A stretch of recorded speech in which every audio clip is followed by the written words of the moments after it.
Así que como vemos, podemos construir directamente nuestros circuitos a partir del diagrama, ¿verdad? Siempre y cuando identifiquemos las terminales. Esto requiere un poco de práctica, pero no es difícil. Vamos entonces a entrar ahora a la cuestión matemática y qué es lo que nos interesa en los circuitos.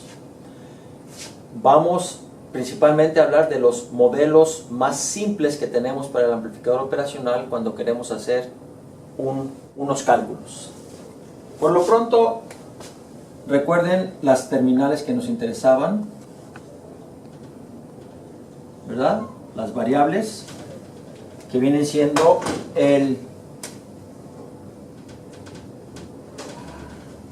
aquí vamos a pararle tantito porque viene algo.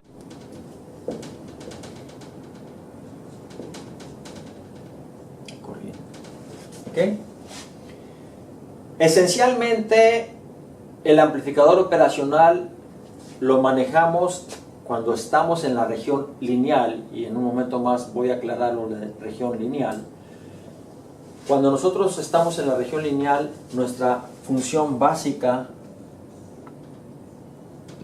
es que el voltaje de salida va a ser igual a la ganancia del amplificador multiplicado por la diferencia de potenciales, que nosotros llamamos hace rato el voltaje de entrada al amplificador.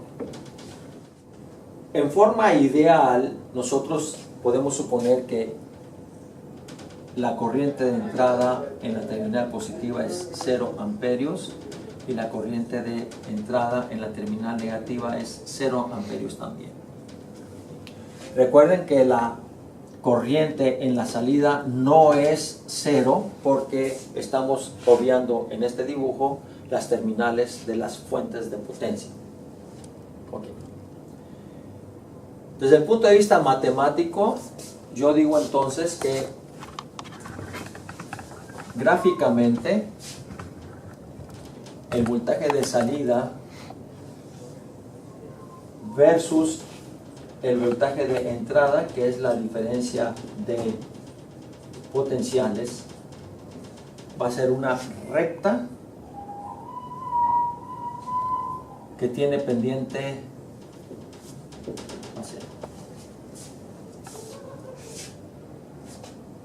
A0, recibe el nombre de ganancia en lazo abierto, en inglés DC Open Loop Gain, aunque recibe otros nombres, ¿sí? Normalmente podemos esperar que esa ganancia sea mayor que 100,000, aunque 100,000 tengo yo una ganancia relativamente pequeña. Aquí tengo, este es una ganancia mayor de 100,000. Claro, ya depende del amplificador operacional. Por ejemplo, el RC4558, que es equivalente al KA4558. Ven ustedes en el datasheet, en la página 5, aparece AVD, Differential Gain, Voltage Gain. Y ven ustedes que está el valor de típico a temperatura ambiente de 300, pero las unidades son volts sobre milivoltio, lo que se traduce a 300,000. El valor mínimo va a ser 20,000, pero eso ya son situaciones donde realmente no es que lo vamos a usar ahí. Continuando con nuestra gráfica, ¿qué significa eso por el momento? Significa lo siguiente: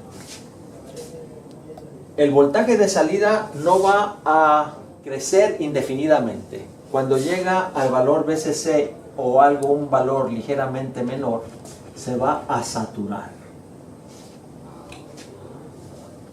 Es decir, esta ecuación que tenemos aquí es válida solamente si el voltaje de entrada, o sea la diferencia, no excede este valor de umbral, E1, ¿sí? Por sus conocimientos matemáticos, ustedes saben que 1 va a ser igual a VCC sobre A0. Entonces, el voltaje de salida va a ser igual a o Vin, siempre y cuando Vin no exceda el voltaje de umbral E1. Por otro lado, tampoco puede ser más negativo que menos VEE, lo que corresponde a un valor de umbral negativo E2. Así que eso me da un límite negativo E2. A esta región se le conoce con el nombre de región lineal.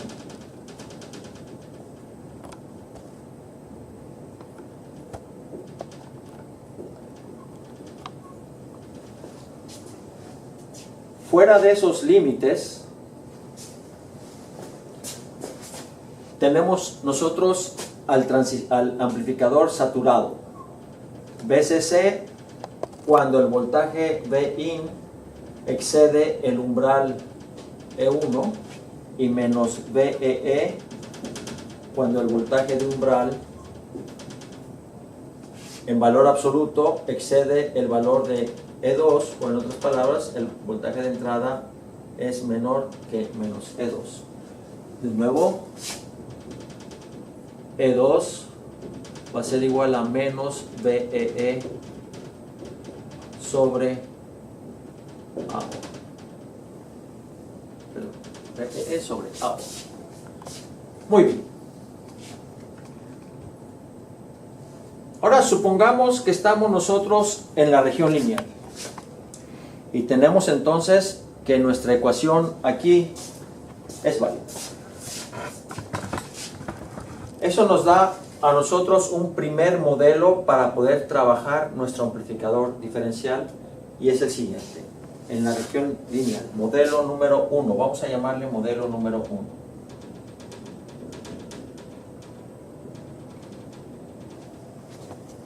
Tengo yo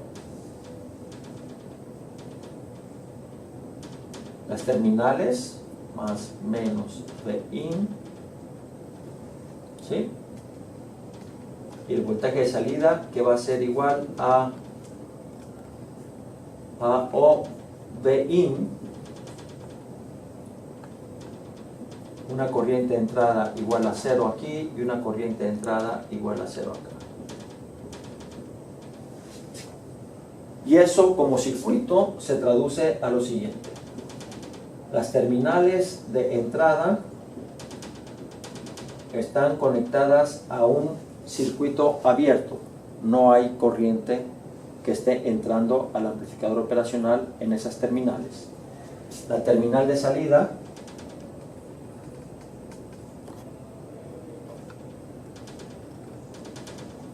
está conectada a una fuente controlada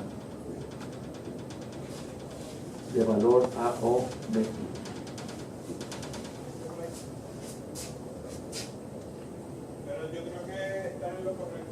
Y vamos a hacer un primer ejemplo con este modelo para ilustrar cálculos.